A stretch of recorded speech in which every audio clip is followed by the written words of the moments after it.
In Meditations, Marcus Aurelius said, "Don't waste the rest of your time here, worrying about other people, unless it affects the common good. It will keep you from doing anything useful.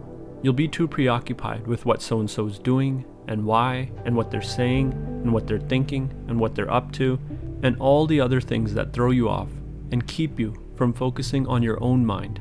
In my opinion, Marcus touches on the main issue that holds people back in life: being attached to what other people think of them.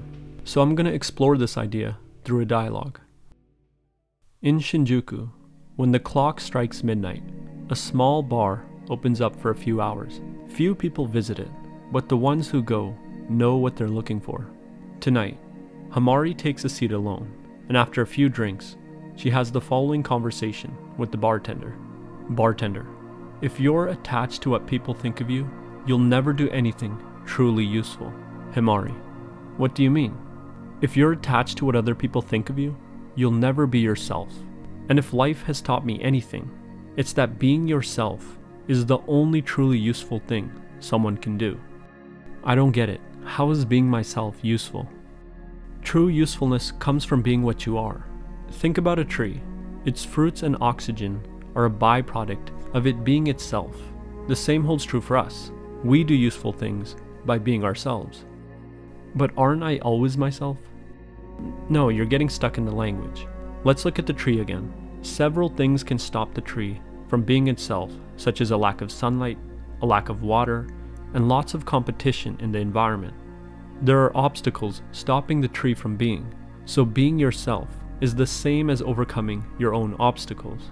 And one of the greatest obstacles to being yourself is being attached to what other people think of you. How does being attached to what other people think of me stop me from being myself? When you are being yourself, you have to be willing to violate people's expectations of you. You have to be willing to disappoint them. You have to be willing for them to react negatively.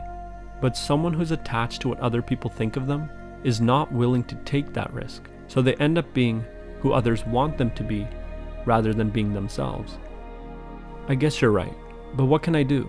I depend on what people think of me to survive. So you're attached to what other people think of you because you're dependent on their opinion for security. But if your relationship depends on satisfying someone's expectations, it's not a real relationship. You are a prisoner to someone's idea of you. I guess that's true, but there's still security in a prison. Yes, but you're in a prison.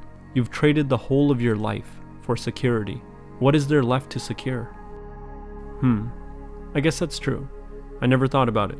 But no matter what I do, or where I go, I'll always depend on people's opinions for security. That's how the world is, isn't it? If you sell water in a desert, does it matter what people think of you? If you can truly produce something of value, their opinions do not matter. I guess you're right, but how do I make something of value? That's like asking how the tree makes its fruit. I'll put it like this. A tree is imprisoned by a lack of water, sunlight, and competition. When the tree breaks out of these prisons, when it becomes completely free, the fruit is the natural outcome. It's not about how you can produce something of value, but how you can become free.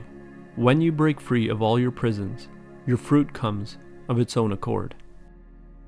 Marcus Aurelius said that caring what other people think would prevent you from doing anything useful, and I explored the meaning behind this idea through a dialogue.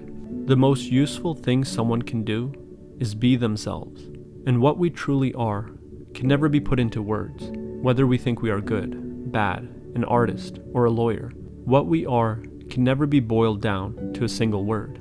When we say I am a wife, or a mother, or a musician, or a lawyer, we're taking one tiny sliver of our memory and identifying ourselves with it. We're more than our memories. Being yourself is the same as overcoming your own problems, and truly overcoming your own problems is what allows you to help others overcome theirs, which is why true value lies in being oneself. But as long as we're attached to what other people think of us, we will always be what people want us to be rather than being ourselves. And if we abandon ourselves, we abandon our ability to be truly useful to the world. And if we abandon our ability to be truly useful to the world, we abandon what is perhaps the only form of true security. On the other hand, when we be what other people want us to be, we have the security of a prisoner, which is security in exchange for life.